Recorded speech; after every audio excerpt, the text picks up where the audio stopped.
أعوذ بالله من الشيطان الرجيم. بسم الله الرحمن الرحيم. لهم درجات عند ربهم ومغفرة ورزق کریم. اور ان کے لیے درجے ہیں اپنے رب کے پاس اور معافی اور روزی عزت کی.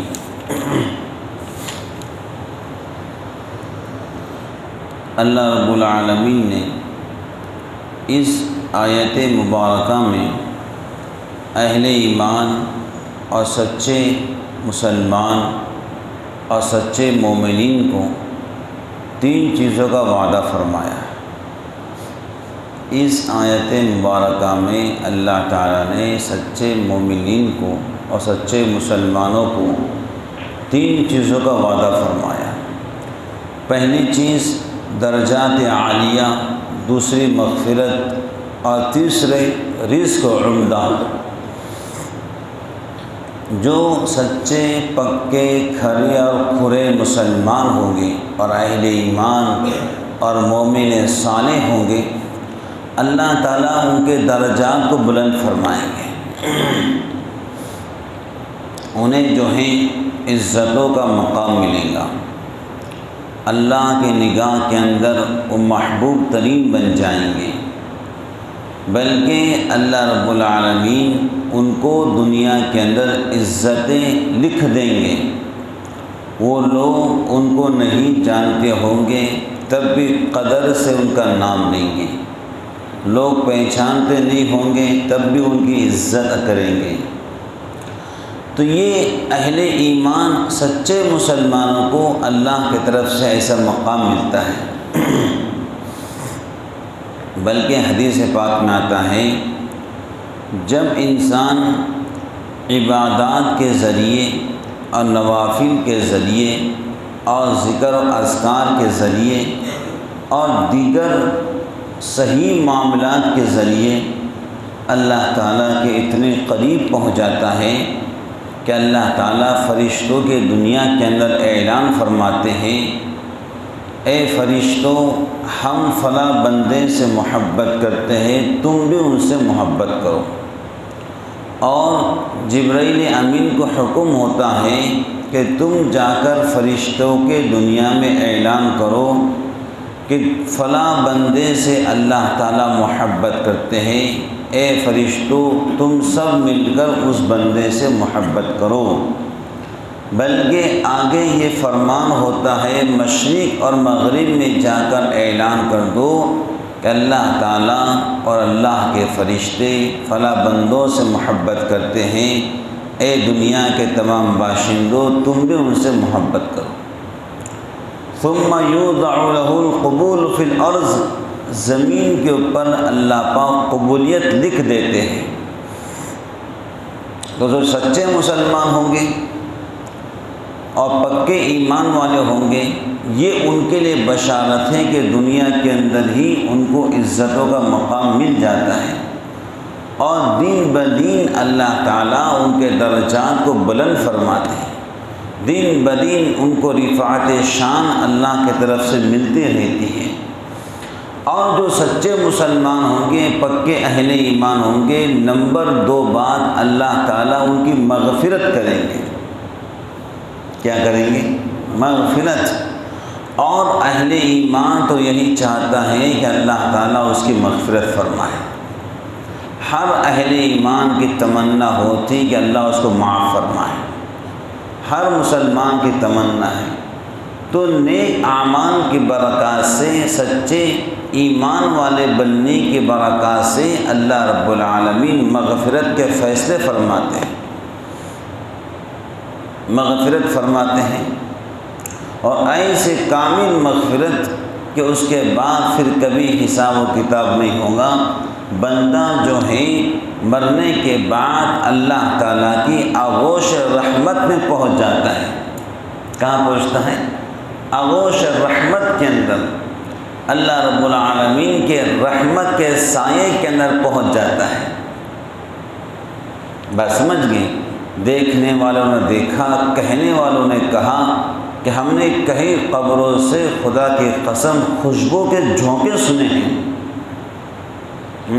کئی قبروں سے خوشبو کے فوارے اور خوشبو کے جھونکے ہمارے کانوں تک آئے ہیں۔ ظاہر سے بات ہے، جو اچھے اعمال کریں گا اللہ تعالیٰ اس کی قبر کو جنت سے مزین فرما دیں گے، اس کی مغفرت فرما دیں گے۔ کتابوں کے اندر ایک واقعہ لکھا ہے، خاتون کا انتقال ہوا، بڑی نیک خاتون تھی، لیکن اس پر ظلم بھی ویسا ہوا تھا۔ نیک خاتون تھی، ظلم بھی اس پر کافی ہوا تھا۔ اللہ کی عجیب شان، اس کی ایسی بیماری تھی کہ اس کا پورا بدن سوج گیا تھا۔ بدن سوجنے سے اس کے ہاتھ میں سونے کی انگوٹھی تھی اور اس کا انتقال ہوا۔ بدن بھی سوج گیا، انتقال بھی ہو گیا، وہ اب انگوٹھی نکلنا مشکل، بدن تو سوج چکا ہے، اب انگوٹھی کیسے نکالے؟ اللہ کی عجیب شان، اس کے شوہر نے کہا بھائی میری اہلیہ کو ایسے ہی دفن کر دو انگوٹھی کے ساتھ میں، ہم کو نہیں انگوٹھی چاہیے۔ بہرحال لوگوں نے دفن کر دیا، تو اتنے سارے مجمع کے اندر ایک بندہ ایسا تھا جس کی نگاہ خراب ہو گئی، جس کی نیت خراب ہو گئی۔ اس نے دل میں عزم کر لیا کہ میں رات کے وقت آ کر قبر کو کھولوں گا اور جو کچھ اس کے ہاتھ میں سونے کی انگوٹھی ہے وہ نکال کر میں حاصل کر لوں گا اور اس کو بیچ کر پیسہ کما لوں گا۔ وہ شخص کہتا ہے کہ میں رات کا انتظار کرنے لگا، رات کب آتی ہے؟ بہرحال رات آ گئی، وہ شخص قبرستان گیا، قبر کو کھولا اور جیسے ہی اس کی لاحت کی فرشی کو ہٹایا، وہ کہتا ہے خدا کی قسم مجھے ہدایت مل گئی، میں نے دیکھا وہ خاتون قبر کے اندر چارپائی پر آرام کر رہی ہے، اس کے ارد گرد بڑے بڑے نورانی اور خوشبودار پردے لٹکے ہوئے ہیں اور وہ خاتون چارپائی پر مسہری پر انتہائی آرام کے ساتھ آرام کر رہی ہے۔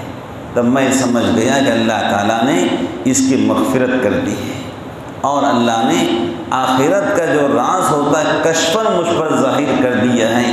اس شخص نے گناہوں سے توبہ کر لی کہ میں دوبارہ کبھی ایسا نہیں کروں گا، میں بھی ایسی زندگی گزاروں گا کہ اللہ میری مغفرت فرمائے۔ بات سمجھ گئے؟ تو اللہ تعالیٰ اہل ایمان جو سچے پکے مسلمان ہوتے ہیں، جو نمازوں کی پابندی کرتے ہیں، جو زکوٰۃ کو دیتے ہیں، جو اللہ کے ذات پر توکل کرتے ہیں اور جو ہیں قرآن پاک کی تلاوت کرتے ہیں، ایسے اہل ایمان کے بارے میں اللہ تعالیٰ نے مغفرت کا وعدہ فرمایا ہے۔ اور اس بات کو ذہن میں رکھو، انک لا تخلف المیعاد، اللہ تعالیٰ کبھی وعدہ خلافی نہیں کرتے ہیں۔ وعدتہ، اللہ جب وعدہ کر لیتے ہیں تو کبھی اپنا وعدہ اللہ خلافی نہیں جانتے ہیں۔ بات سمجھ گئے؟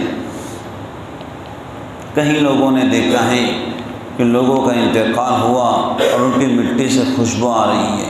کئی لوگوں نے دیکھا کہ ہم فلاں قبرستان میں فلاں قبر کے پاس گئے، خدا کی قسم ہمارے دلوں کو سکون لگا۔ یہ سب مغفرت، جو بندہ قبر میں جنت میں آرام کرتا ہے، بعض وقت میں اللہ تعالیٰ اس کے اثرات باہر بھی ظاہر فرماتے ہیں۔ بات سمجھ گئے؟ حضرت مولانا احمد علی لاہوری کو جب قبرستان میں رکھا گیا تو علماء لکھتے ہیں کہ ہم نے ان کی قبر سے جنت کی خوشبو سونگھی ہے اور مسلسل سونگھی ہے۔ بات سمجھ گئے؟ اللہ نے ان کی مغفرت کر دی اور ایسے خوشبو سونگھی، ہمیں ڈر ہوا کہیں لوگ شرک کرنے نہ لگ جائے۔ اللہ تعالیٰ سے دعا فرمائی، اللہ یہ آخرت کا معاملہ ختم فرما دیجیے ورنہ لوگ شرک کریں گے۔ بات سمجھ گئے؟ تو اہل ایمان پر اللہ تعالیٰ نے مغفرت کا وعدہ فرمایا ہے، معاف فرما دیں گے، مغفرت کر دیں گے، خوشحال زندگی عطا فرمائیں گے۔ اور نمبر 3 جو سچے اور پکے مسلمان ہوں گے اللہ تعالیٰ نے ان سے روزی کا وعدہ کیا ہے، ایسے روزی دیں گے، ایسے روزی دیں گے تم گمان بھی نہیں کر سکتے، وہاں سے دیں گے جہاں سے تم گمان بھی نہیں کر سکتے۔ خواجہ سراج الدین رحمۃ اللہ علیہ بڑے بزرگ گزرے ہیں، سلسلہ نقش بندیہ کے بہت بڑے بزرگ گزرے ہیں، ان کے بارے میں لکھا ہے کتابوں کے اندر، اللہ تعالیٰ نے دنیا کو ان پر ایسے کھول دیا تھا، ایسے کھول دیا تھا کہ خواجہ سراج الدین رحمۃ اللہ علیہ کے گھوڑے جو استبل میں بندھے جاتے تھے ان گھوڑوں کی کھیل سونے کی ہوا کرتی تھی۔ اللہ نے ایسی دنیا دی تھی خواجہ سراج الدین رحمۃ اللہ علیہ کو۔ خواجہ عبد القادر جیلانی رحمۃ اللہ علیہ کو اللہ نے ایسی دنیا دی تھی کہ ان کا اپنا سونے کا بزنس تھا۔ بات سمجھ گئے؟ اللہ دیتے ہیں وَيَرْزُقُهُ مِنْ حَيْثُ لَا يَحْتَسِبُ، ہم وہاں سے تم کو روزی دیں گے جہاں سے تم گمان بھی نہیں کر سکتے ہیں۔ گناہوں کے اندر، نافرمانی کے اندر، معصیت کے اندر اللہ تعالیٰ نے روزی کھینچ لیتے ہیں۔ کیا کرتے ہیں بولو؟ اللہ تعالیٰ ہم سب کو محفوظ فرمائیں، ہم سب کو کشادہ روزی عطا فرمائیں، ہے نا۔ بعض وقت میں گناہوں کی طرف سے اللہ رب العالمین روزی کو تنگ کر دیتے ہیں، اس واسطے اہل ایمان کو چاہیے چلتے پھرتے اٹھتے بیٹھتے انفرادی طور پر اللہ کریم سے دعا کرے، اللہ جو گناہ یاد ہے وہ بھی معاف فرما دیجئے، جو کر کے بھول گئے اس کو معاف فرما دیجئے، روزی کے دروازوں کو آسان فرما دیجئے، عافیت کے سامنے ہمیں روزی عطا فرمائے، وہاں سے دیجیے جہاں سے ہم گمان بھی نہیں کر سکتے ہیں۔ دنیا عالم اسلام کے شیخ و مرشد حضرت مولانا پیر ذوالفقار صاحب نقش بندی اپنی کتاب میں لکھتے ہیں، لوگ سوال کرتے ہیں اللہ والے کہاں سے کھاتے ہیں، تو میں کہتا ہوں اللہ والوں کے دونوں ہاتھ اللہ کے جیب میں ہوتے ہیں۔ سمجھ گئے؟ اس کا مطلب اللہ کو جیب نہیں، ایک مثال دی حضرت نے، اللہ پاک کو جسم سے پاک و صاف ہے۔ حضور نبی پاک علیہ السلام کو سوال کیا گیا اللہ کا جسم کیسے تھا، آپ نے کہا وہ تو نور ہے۔ کیا کہا؟ اللہ نور السماوات والارض، وہ تو نور ہے بھائی، اللہ جسم سے پاک و صاف ہے۔ ایک مثال دے کر مزاحین کہا کہ لوگ کہتے ہیں اللہ والے کہاں سے کھائیں گے، تو حضرت نے کہا کہ اللہ والوں کے دونوں ہاتھ اللہ کے جیب میں ہوتے ہیں۔ اس کا مطلب وہ براہ راست اللہ سے لیتے ہیں، اور خود اللہ پاک فرماتے ہیں کہ میرے خزانے اتنے بڑے ہیں، اگر ہر بندہ اپنی خواہش کے مطابق مجھ سے دنیا مانگے، اپنی خواہش کے مطابق مجھ سے دنیا مانگے، تو میرے خزانے کے اندر اتنی کمی ہوگی جتنی کمی تم سوئی کو سمندر میں ڈبوتے ہو، جو سوئی کے اوپر پانی آتا ہے، جو سوئی پر پانی آتا ہے ایک قطرہ ایک بوند، بس اس کے برابر میرے خزانے میں کمی ہو سکتی ہے۔ جو سمندر ہے وہ میرے دولت کا خزانہ ہے۔ اللہ رب العالمین نے جو خزانے بنائے ہیں وہ اپنے بندوں کو دینے کے واسطے ہی بنائے ہیں۔ بات سمجھ گئے؟ اب بتاؤ جو خزانے اللہ رب العالمین نے پیدا کیے ہیں وہ اللہ پاک کے کوئی کام کے نہیں ہیں، اللہ پاک کو ان کی ضرورت نہیں ہے۔ خود قرآن میں کہتے ہیں کن فیکن، میرا معاملہ تو ایسا ہے ہو جا، وہ چیز ہو جاتی ہے۔ جس رب نے آسمان کو بغیر ستون کے بنایا، اور اب کتنا سلطان السلاطین ہوگا۔ ہمارا یقین اور ہماری سوچ اور نیت اللہ کریم کے ذات پر ہونا چاہیے کہ وہی ہم کو دین دینے والے ہیں، وہی ہم کو دنیا دینے والے ہیں۔ تب تو حضرت نبی پاک علیہ السلام دعا کرتے تھے ربنا آتنا فی الدنیا حسنہ وفی الآخرۃ حسنۃ وقنا عذاب النار، اے اللہ میرے ساتھ دنیا کے اندر بھی بھلائی کا معاملہ فرمائیے، آخرت کے اندر بھی بھلائی کا معاملہ فرمائیے، اور جہنم کی آگ سے میری حفاظت فرمائیے۔ بس ہمارے مشائخ لکھتے ہیں اللہ کریم سے اے اللہ دنیا عطا فرمائیے عافیت کے ساتھ میں۔ نبی پاک علیہ السلام نے کہا فقر و فاقہ، فقر و فاقہ، تنگ دستی، ارے بات سمجھ لو، فقر و فاقہ، تنگ دستی انسان کو کفر تک پہنچاتا ہے۔ اللہ تعالیٰ حفاظت فرمائے۔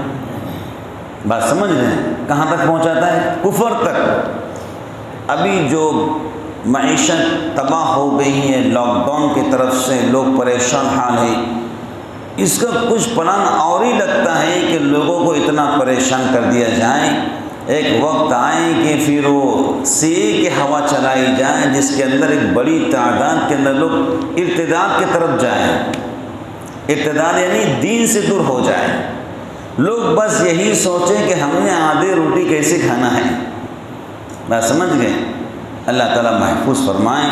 ارتداد کی ایک زبردست لہر اٹھنے والی ہے، اگر اس لہر کو اللہ رب العالمین اپنے فضل کرم سے اور ایمان کے نور سے اگر بجھا دیں تو یہ کام اللہ ہی کر سکتے ہیں۔ بات سمجھ گئے؟ کیونکہ ہمارے بہت سارے مسلمان بھائی وہ ہیں جو بیچارے دین سے ناواقف ہیں، اور ایسے ناواقف ہیں کہ وہ سمجھ ہی نہیں پاتے ہیں کہ مرتد کسے کہتے ہیں اور مسلمان کسے کہتے ہیں۔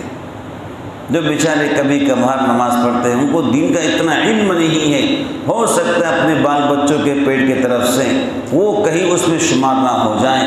اس واسطے ہم سب پر فریضہ ہے کہ پورے عالم کے مسلمانوں کے لیے اللہ کریم سے دعا کریں، اللہ کسی کو بھی ایمان کے نور سے محروم مت رکھنا۔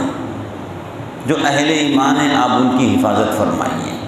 حضرت مولانا پیر ذوالفقار صاحب نقشبندی دامت برکاتہم نے ایک واقعہ لکھا ہے کہ عیسائی لوگ جو ہیں مسلمان کے گاؤں میں گئے، بڑا پسماندہ علاقہ تھا، بڑا غریب علاقہ، لوگ پریشان حال، کبھی کھاتے تھے کبھی نہیں کھاتے تھے، کبھی بھوکے رہتے، کبھی ایسا کبھی ویسا۔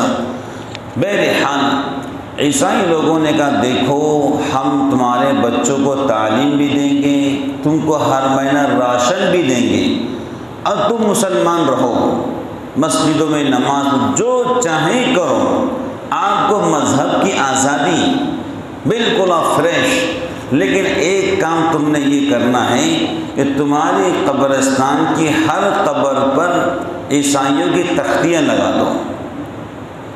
تمہارے قبرستان میں ہر قبر پر عیسائیوں کی تختیاں لگا دو، بس اتنا کام کرو۔ تو سارے مسلمان کھیڑے کے لوگ تھے، بڑے خوش ہو گئے، ہر مہینہ راشن ملے گا، پیسہ ملے گا، 2 وقت کھانا ملے گا، بچوں کو تعلیم فری، علاج فری، کہ بالکل ہمارا قبرستان کھلا پڑا ہے، جہاں چاہیں آپ تمہاری تختیاں لگا دو۔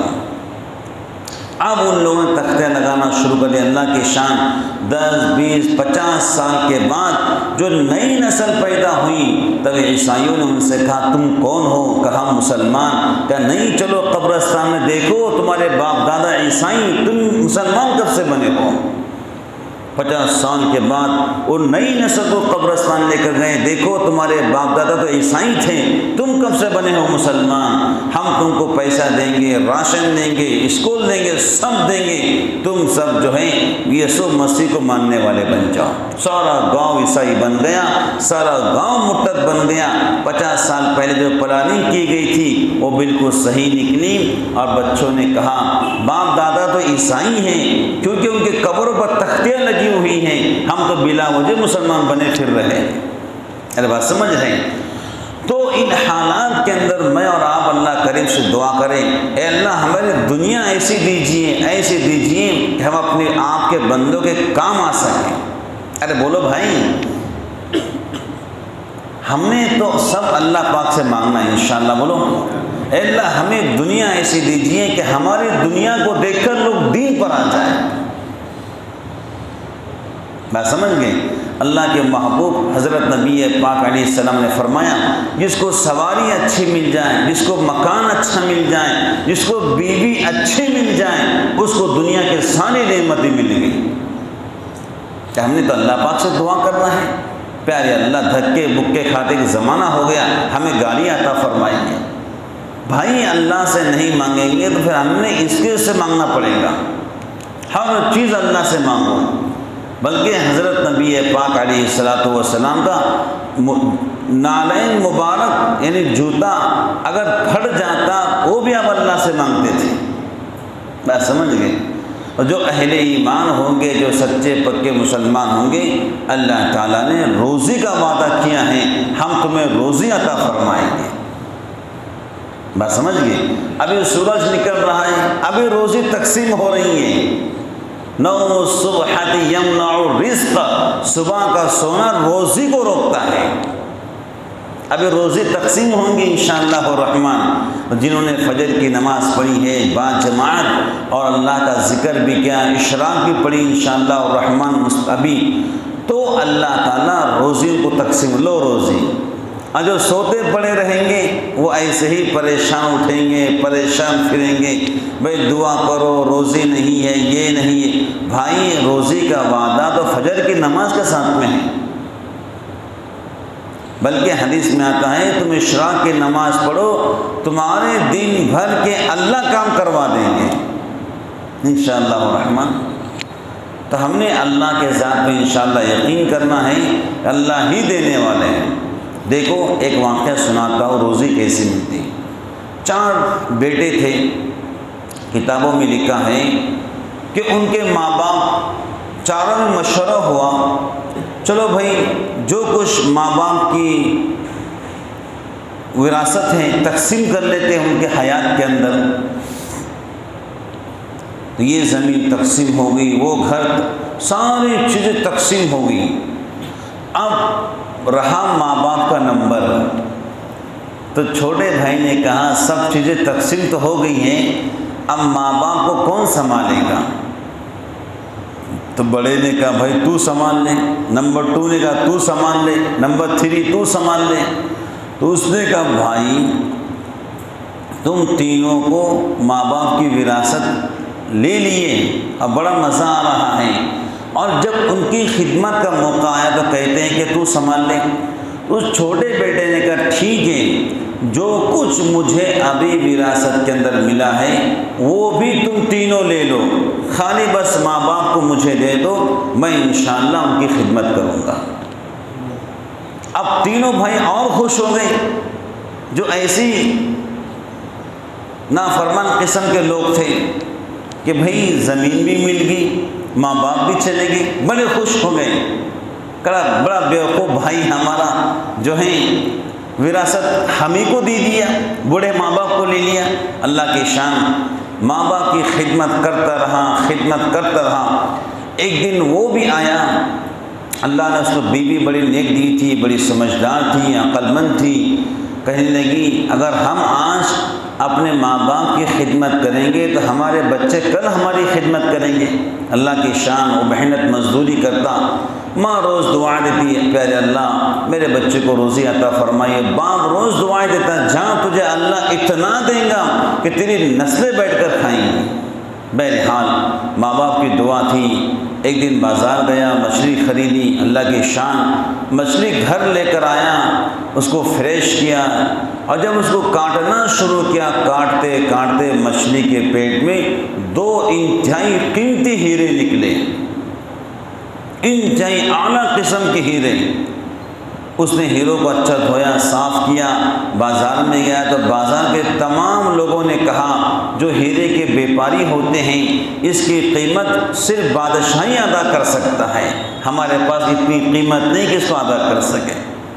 بہرحال بادشاہ کے پاس گیا، جو ہیروں کے پارک کرتا، اس نے کہا بادشاہ حضور آپ کے خزانے کے اندر بھی ایسے قیمتی ہیرے نہیں ہیں، اور آپ کا پورا خزانہ مل کر بھی اس کی قیمت ادا نہیں کر سکتا ہے۔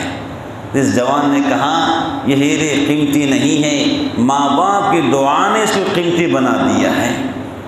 اللہ کی شان، اتنی دولت ملی، جو ماں باپ دعا دیتے تھے کہ اللہ تیرے نسلوں کو بٹھا کر کھلائیں گا، اللہ رب العالمین نے ایسی دولت دی ماں باپ کی خدمات کے برکت سے کہ اس کے نسلیں بیٹھ کر کھانے والے بن گئے۔ یہ ہے روزے کا انتظام۔ بہرحال اللہ تعالیٰ سے دعا کرتے ہیں اللہ مجھے اور آپ کو سچا ایمان والا بنائیں، سچا مسلمان بنائیں، سچا مومن بنائیں، اور یہ 3 صفات کاملہ سے اللہ تعالیٰ ہم سب کو مزین کرنے کے فیصلے فرمائیں۔